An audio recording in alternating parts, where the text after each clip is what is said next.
I was asked to tell why or how and what led me to help start MedShare. And I got to thinking about that, and I said, well, I think what I can do best is tell you some stories. I think they formed and informed values that helped me move toward, with Bob, starting MedShare. Living in Atlanta, working with homeless people, wanting to work with homeless people, approach a local congregation in Decatur. Can we use some of your empty space in your building to provide hospitality to homeless people? They said, sure, we'll figure out how to do this. So we get a committee together. A group of us are going to volunteer to start this shelter, but it was only going to be for 12 people. It was going to have beds, not mats on the floor, washers and dryers, and meals served, hot meals every night. It's going to be small with dignity and respect. Well, one of the people in the group that's trying to figure out how to make this happen, some of you would know this name, a guy named Sam Zamarripa. Anybody know Sam?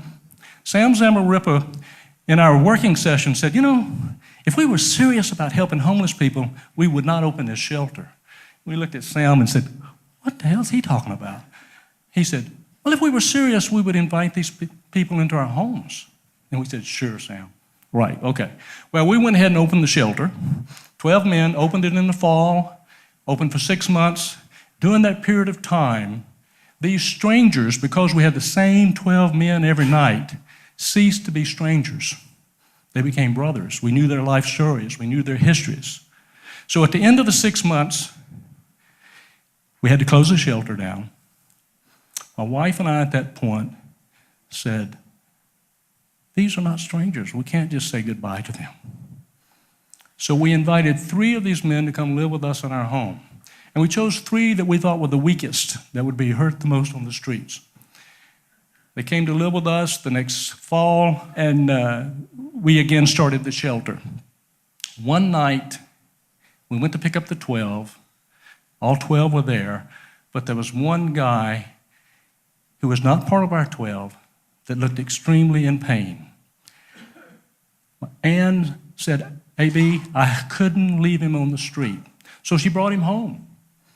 We came in the house, we sat in front of the fire, and realized that what he was in pain was that both of his feet had deep cuts below each ankle. And he had been to the hospital, been to Grady, and they had given him some antibiotics and so forth, but they had given him back the shoes that didn't fit that was cutting his feet.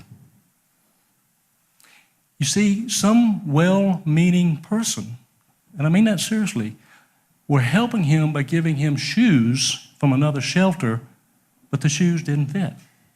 And so they cut in, because they're cheap plastic, they cut into his feet and he got infected.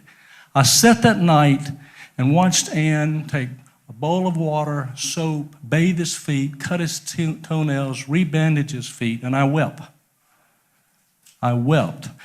Out of that experience, that's the first time that I began to question the quality of our giving. See, the intention of giving those shoes was good, very good. But in fact, it was harmful, and it could have left to having his feet amputated if they continued to be infected. So that was a learning experience for me that led to MedShare, or led to one of the MedShare's core values. I'll end with this, and it's in the brochure tonight. Bob and I were fortunate to meet with Bill Foege. Dr. Foege, who received the Presidential Award, denies this, by the way. He says it didn't happen. But over lunch, he challenged Bob and I not to just ship medical supplies overseas, because he was on the receiving end as a missionary doctor, and he received the junk that well-intentioned people sent. Bill challenged Bob and I to find a way to ship what people needed and requested. That is what sets MedShare apart, and that we have an inventory system where people can order what they need. And in essence, Melvin, who had the shoes that didn't fit, could have ordered the right size, and he would not have had infected feet. Now, MedShare, we never anticipated that in 15 years MedShare would have grown to this level, and it has done so by the generosity of people like you in this room. One last comment. One time a doctor was going through the warehouse. She was from West Africa. She very casually reached over on the shelf and picked up a small plastic item and said, "If I had had this last week, I would have saved that baby's life." And we had cases of them. But with your support and your generosity, those cases are not sitting on MedShare's shelves.